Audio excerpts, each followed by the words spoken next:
hook, the watch on the wrist.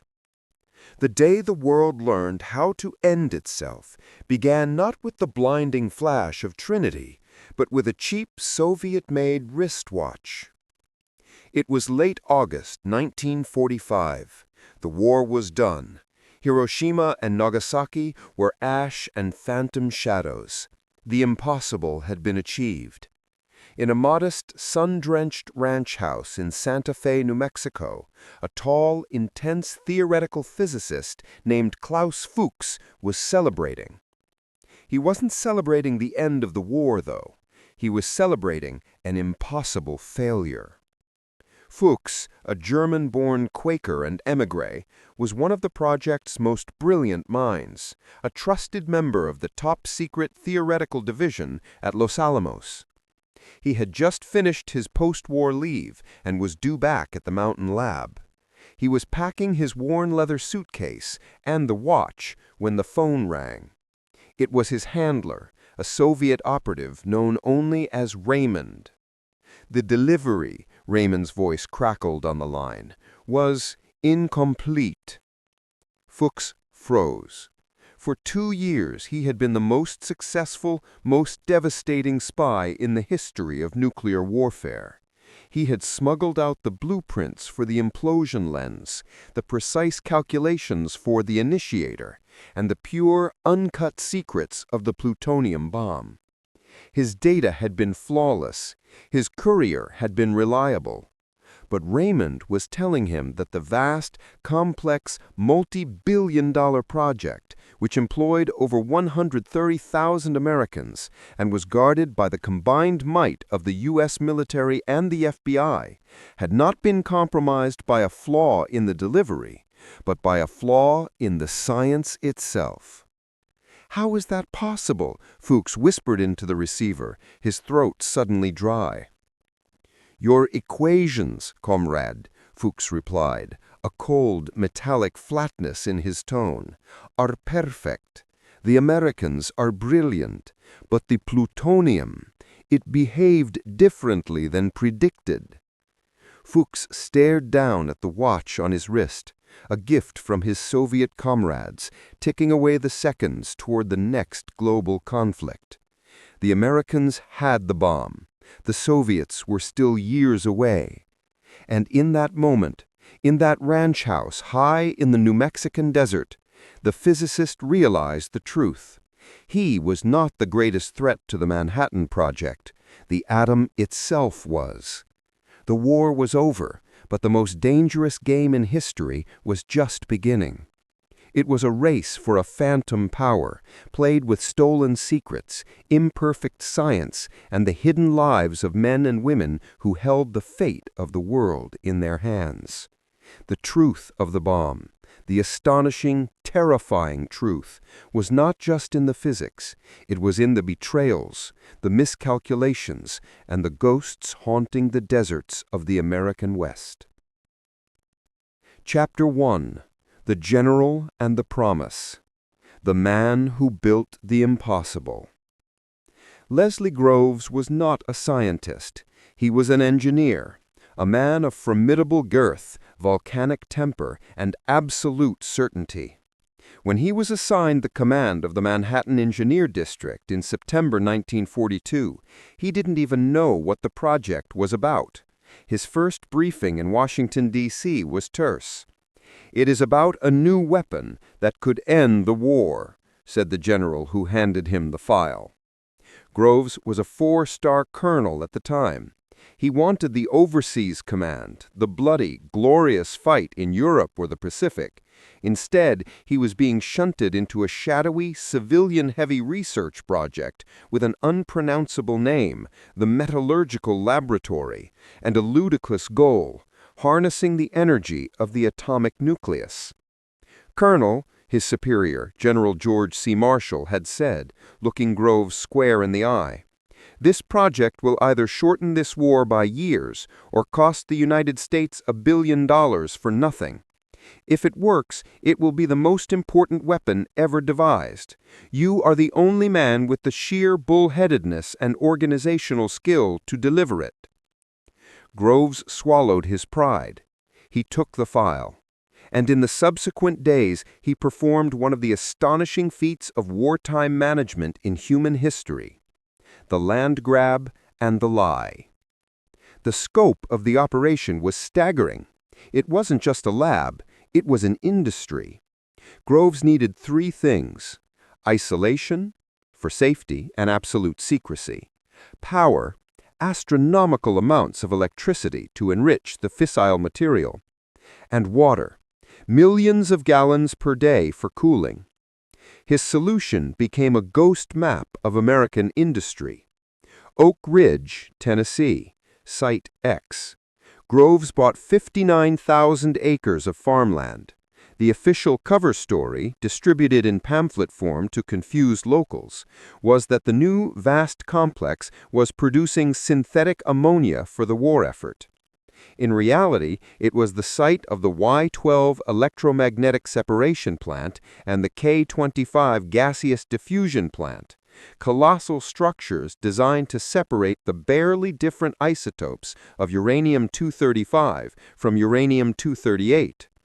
Y-12 alone consumed enough electricity to power the entire city of New York City. Hanford, Washington, Site W. A sprawling, barren 640-square-mile stretch of high desert in the state. Its purpose was the large-scale production of plutonium, a wholly new element. The Columbia River provided the cooling water for the massive nuclear reactors. The cover story: an industry complex producing chemical compounds for shipbuilding. Los Alamos, New Mexico, Site Y. The high-altitude, inaccessible mountain schoolhouse, chosen by Opie himself, would become the intellectual heart of the project. The final assembly of the bomb would take place here. Its cover was the most charming: the Army Post Office Box 1663, nothing more. Groves's genius was not in the science, but in the compartmentalization. At Oak Ridge, thousands of workers were employed in one part of the plant to enrich uranium, but they had no idea what the final product was or what the adjacent windowless building was doing. The pipefitters, engineers, and janitors knew their single piece of the puzzle, but none knew the whole picture. No one could betray a secret they didn't possess. The most crucial piece of the puzzle, however, was not land or power. It was J. Oppenheimer himself. Opie, the chain-smoking, poetry-reading, deeply charismatic theoretical physicist from Berkeley. Groves's security team, led by Colonel John Lansdale, Jr., had compiled a damning security file on Oppenheimer. His wife, Catherine, had been married to a Communist Party member. His former fiancée, Jean Tatlock, was a staunch party member. Oppenheimer himself had hosted Communist Party fundraisers in his home. He spoke Russian, German, and Sanskrit. He was, by every measure of wartime security, a risk. When Groves read the file, he was initially horrified. He called in Lansdale. "Colonel," Groves demanded, "this man is a menace. He is a communist sympathizer. We cannot put him in charge of the most sensitive project in the country." Lansdale, an astute lawyer and security officer, knew the stakes. "General, we've reviewed every alternative. We can vet a dozen others, but they do not have the respect of the entire theoretical community. Only Oppenheimer can pull these scattered, egotistical scientists into a single, cohesive team. The scientists will follow him into hell." Groves paced the room. He hated the lack of control, the ambiguity of a man whose politics were murky. But he also understood a fundamental truth. You could not build an atomic bomb with B-grade physicists. He made his decision, a move of pure, ruthless pragmatism that defied every security protocol. "All right, Colonel, give him the job. But tell your men, never let the son of a bitch out of your sight." Opie, the brilliant mind with the dark secrets, was placed at the helm. He was the most watched man in America, yet he was utterly indispensable. Groves, in that moment, had gambled the security of the entire project on one man's brilliance, a gamble that nearly cost the United States its nuclear advantage. The stage was set. 130,000 workers, 3 secret cities built from scratch, and a $2 billion budget, nearly $30 billion today, all veiled beneath a blanket of lies. They were racing the Nazis, but the real threat, the ghost in the atom, was already inside the wire, listening to Oppenheimer's lectures in Los Alamos, taking notes in a meticulous, tiny script. Chapter 2. The Spy in the Diffusion Plant. The Accidental Communist. Klaus Fuchs's life before Los Alamos was a testament to idealism forged in fire. Born in 1911 in Rüsselsheim, Germany, his father was a Lutheran pastor with strong socialist leanings. Fuchs himself was a brilliant student, but his academic path was quickly overshadowed by the rise of the Nazis. In 1932, while studying physics at Kiel, Fuchs actively joined the Social Democratic Party, SPD, and later the outlawed Communist Party, KPD, participating in clashes with the burgeoning Nazi brownshirts. When Hitler seized power in 1933, Fuchs knew he was doomed. He fled Germany, arriving in Great Britain as a political refugee. In Britain, his genius was immediately recognized. He earned his Ph.D. from the University of Bristol under the mentorship of Nobel laureate Max Born, and later worked with Neville Mott and Rudolf Peierls. By 1941, he was working on Britain's own nascent atomic weapons program, tube alloys. His motivations for espionage were not primarily financial or even rooted in blind allegiance to Stalin. They were ideological. Fuchs believed passionately that the horrific, destructive power of the atomic bomb must not be the sole property of any one nation. He was terrified of a post-war world dominated by American nuclear supremacy.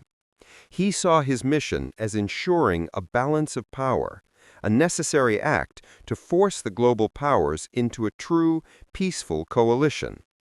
In late 1941, Fuchs made his approach to the Soviet embassy in London, offering his services. His first contact was Simon Davidovich Kremer, a Soviet military attaché.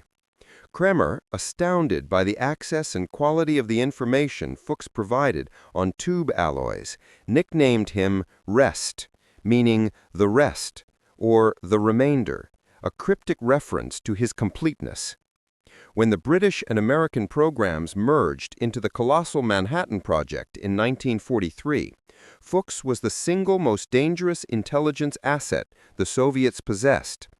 He was transferred to the United States as part of the British mission, a move blessed by both Churchill and Roosevelt, entirely unaware of the ghost they were welcoming into their most sensitive facility. The impossible plant at Oak Ridge. Fuchs's initial assignment in 1943 was not the bomb design center in Los Alamos, but the industrial engine, Oak Ridge, Tennessee, Site X. Specifically, the engineers needed theoretical physicists to solve the monstrous, unprecedented problems at the K-25 gaseous diffusion plant and the Y-12 electromagnetic separation plant. Oak Ridge was the epitome of Groves's engineering hubris and genius. The entire complex spanned miles and employed tens of thousands of people, most of whom were women hired from local Tennessee and Kentucky farm towns. They were told they were operating sophisticated machinery to separate chemicals for the war. In reality, they were trying to separate uranium-235 from uranium-238. The problem was agonizingly subtle. U-235 is the fissile isotope, the one that splits. But U-238, the dominant isotope, is chemically identical and weighs only slightly more. The difference in atomic mass is less than 1%. 1.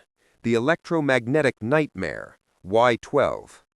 The initial strategy involved using calatrons, a portmanteau of California University cyclotrons. These were massive, expensive magnetic separators. The principle? Uranium tetrachloride was ionized into a beam and shot through a powerful magnetic field. The lighter U-235 ions would curve in a slightly tighter arc than the heavier U-238 ions. Catching these streams in separate containers was the goal. The disaster. When Y-12 started up, the operation was a spectacular failure. The magnetic fields were not uniform. The operators, many of them high school-educated women, were untrained physicists. The machinery constantly broke down, and the uranium ions, instead of separating neatly, scattered into a useless blur. The yield was negligible. Fuchs's contribution. Fuchs was a key part of the team brought in to fix the systemic theoretical failures in the magnet design and ion beam focusing. He performed complex calculations that helped stabilize the beam path, significantly increasing the yield. He was solving the very problem the Soviets needed to understand to build their own systems. 2. The gaseous diffusion labyrinth, K25. The alternative, K25, was even more mind-bogglingly complex. It was a massive U-shaped plant covering 44 acres, at the time the largest building in the world. The principle? Uranium hexafluoride gas was pumped through thousands of successive stages containing microscopic barriers, membranes. Because the U-235 molecules were slightly lighter, they would pass through the barrier membranes infinitesimally faster. It was a cumulative process. The gas had to be pumped through the entire system over 4,000 times to reach weapons-grade purity, over 90% U-235. The fatal flaw, the barrier. The microscopic barrier material was the single most protected and elusive secret of the entire Manhattan Project. The pores had to be less than 10 millionths of an inch in diameter, small enough to allow the gas through, but large enough not to clog, and resilient enough not to corrode from the highly reactive UF6. No material existed that met these criteria.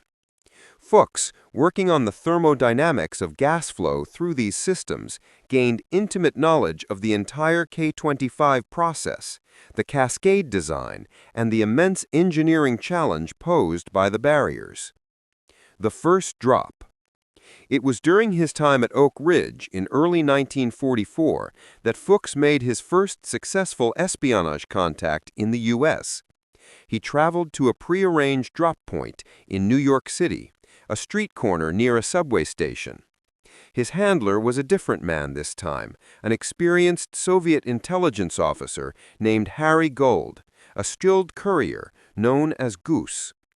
Gold was nervous, but Fuchs was precise. In a hurried 5-minute meeting, Fuchs handed Gold a manila envelope. Inside were dozens of his meticulous, handwritten notes. This first package contained the comprehensive blueprints of the entire Y-12 electromagnetic process, the dimensions of the Calitron collectors, and the initial theoretical solutions to the beam stability problems.